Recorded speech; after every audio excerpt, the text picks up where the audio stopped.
قسەوباس و گفتگۆکردن لەسەر یەکێک لە پێشەنگە شێوەکاریەکان کە بگومان بەشێک لە هونەرمەندانی شێوەکاری کورد هەوڵ ئەیەن کە کارەکانیان لەگەڵ بەشێک لە وڵاتان یاخود بڵێن شارەکانی دراوسەیە کاری لەسەر بکەن و بتوان کاری هاوبەش بکەن لە ئێستا لە شاری سلێمانی پێشەنگەیەکی هاوبەش بۆ بەشێک لە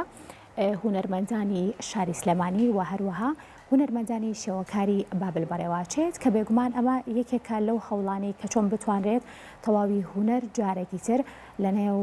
بەشێک لە کوردستانە ببرێتە دەرەوە یاخود بڵێن ئاشنابوونی جارێکی تری شێوەکارانی کورد و شارەکانی تری خواروی عێراقە پێکەوە.